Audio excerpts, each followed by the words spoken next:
Dear students, welcome to the today e-lecture of PMRS Performance Management and Retention Strategies Unit First Module First Performance Appraisal Lecture number 2nd.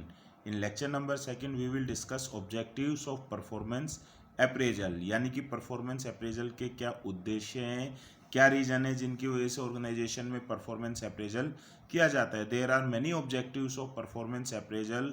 We will discuss all these objectives one by one. First of all, first objective is feedback.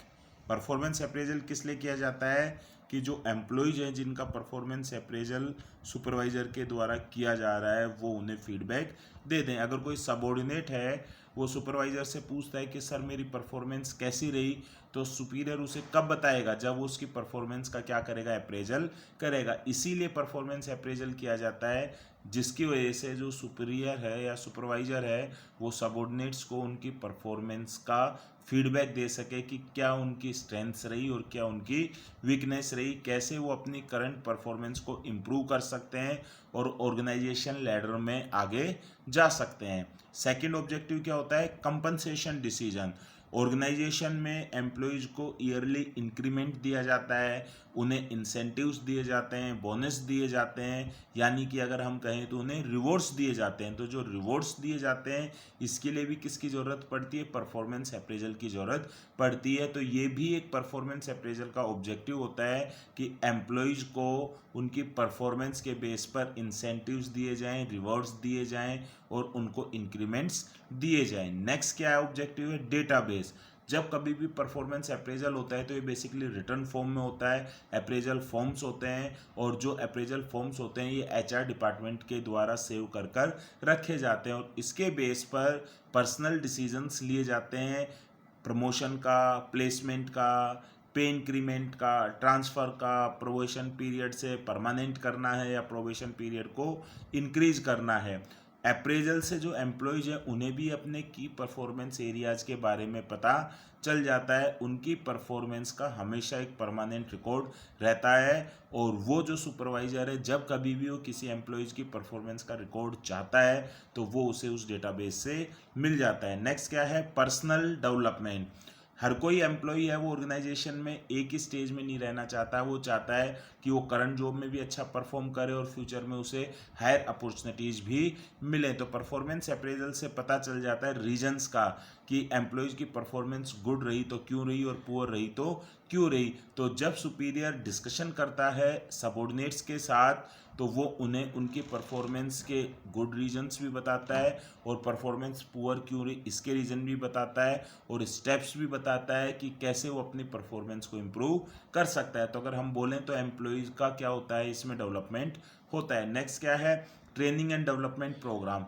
Training का मतलब क्या होता है, current job में, current position में work को effectively efficiently करने के लिए जो स्किल्स इन्हांस की जाती हैं उन्हें ट्रेनिंग बोलते हैं और फ्यूचर में हायर पोजीशन के लिए डेवलपमेंट किया जाता है. तो ये भी परफॉर्मेंस अप्रेजल से पता चलता है क्योंकि ट्रेनिंग पर ऑर्गेनाइजेशन का अमाउंट खर्च होता है, वो एक बजट बनाती है तो वो उन्हीं को ही ट्रेनिंग देना चाहती है जिनको वाकई में उस ट्रेनिंग की ज़रूरत है. तो परफॉर्मेंस अप्रेजल से पता चल जाता है जो एम्प्लॉयज़ अच्छी परफॉर्मेंस दे रहे हैं करंट जॉब पर, इट मीन्स उन्हें ट्रेनिंग की रिक्वायरमेंट नहीं है.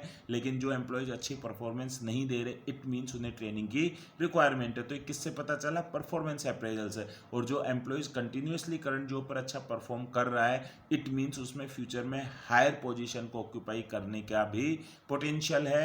तो फ्यूचर में उसका हायर पोजीशन के लिए भी क्या किया जा सकता है, डेवलपमेंट किया जा सकता है. नेक्स्ट क्या है, प्रमोशन डिसीजंस. प्रमोशन का मतलब होता है करंट में एम्प्लॉयज़ की जो अथॉरिटी रिस्पॉन्सिबिलिटी है वो उसकी अथॉरिटीज और रिस्पॉन्सिबिलिटी इन्हांस कर दी जाती है तो उसे हम क्या बोलते हैं, प्रमोशन बोलते हैं. तो जैसे हम ऑर्गेनाइजेशन हिरार्की में बॉटम से टॉप की तरफ जाते हैं तो नंबर ऑफ पोजीशंस कम होती जाती हैं. लोअर लेवल एम्प्लॉयज ज़्यादा होंगे, मिडिल लेवल एम्प्लॉयज उससे कम होंगे और टॉप मैनेजमेंट उससे कम होगा. तो अगर लोअर लेवल से आप मिडिल लेवल पे प्रमोट कर रहे हो तो कैंडिडेट्स ज़्यादा हैं, वैकेंसीज कम है, तो किसके बेस पे प्रमोशन किया जाता है, उन एम्प्लॉयज़ की परफॉर्मेंस के बेस पर. तो उनकी परफॉर्मेंस कैसे पता चलती है, परफॉर्मेंस अप्रेजल के थ्रू पता चलती है. नेक्स्ट क्या है, इम्प्रूव सुपरविजन. ये पर्सनल डेवलपमेंट वापस से रिपीट हो रहा है, ये हम ऑलरेडी डिस्कस कर चुके हैं. नेक्स्ट क्या है, इम्प्रूव सुपरविजन. अगर सबऑर्डिनेट को हर साल पर उसकी परफॉर्मेंस का अप्रेजल करना है तो सुपीरियर को पता है कि उसे सुपरवाइज करना पड़ेगा। अगर सुपीरियर को सबऑर्डिनेट की परफॉर्मेंस का अप्रेजल ही नहीं करना पड़ेगा तो जो सुपरवाइजर है वो सबऑर्डिनेट को सुपरवाइज नहीं करेगा।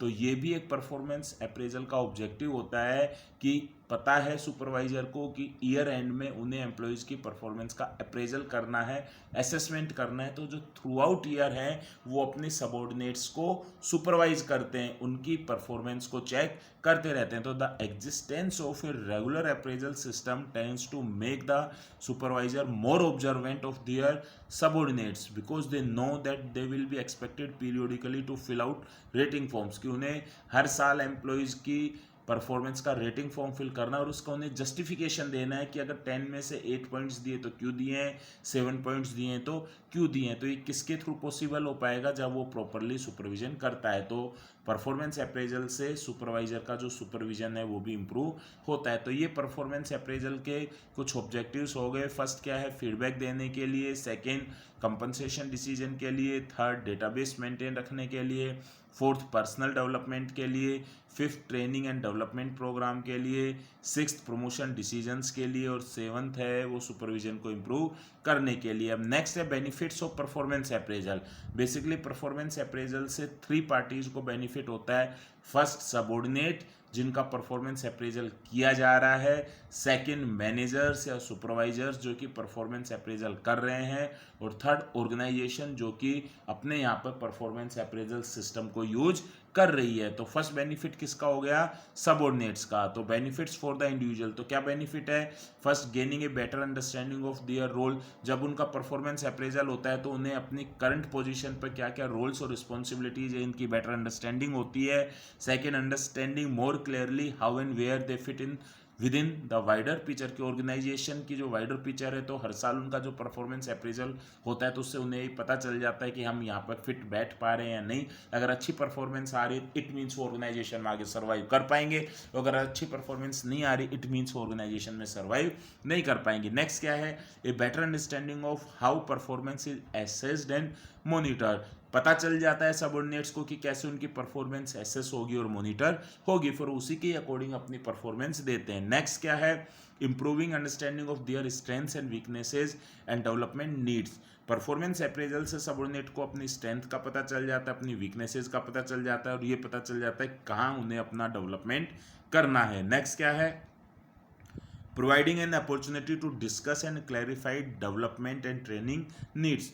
परफॉर्मेंस अप्रेजल के थ्रू जो सबऑर्डिनेट्स है उन्हें अपॉर्चुनिटी मिल जाती है कि वो सुपीरियर के साथ डिस्कशन कर सकें अपनी ट्रेनिंग और डेवलपमेंट नीड्स के बारे में। नेक्स्ट क्या है, understanding and agreeing their objectives for the next year. Performance appraisal का फर्स्ट स्टेप होता है सेटिंग द ऑब्जेक्टिव्स, उसमें सुपीरियर सबऑर्डिनेट्स के साथ मिलकर उनके ऑब्जेक्टिव सेट करता है। तो परफॉर्मेंस अप्रेजल की वजह से जो सबऑर्डिनेट्स हैं उन्हें अपने नेक्स्ट ईयर के ऑब्जेक्टिव्स का पता चल जाता है। नेक्स्ट क्या है, benefits to the line manager या सुपरवाइजर या टीम लीडर, यानी कि जो कि परफॉर्मेंस अप्रेजल करता है तो उसे परफॉर्मेंस अप्रेजल से क्या बेनिफिट्स मिलते हैं।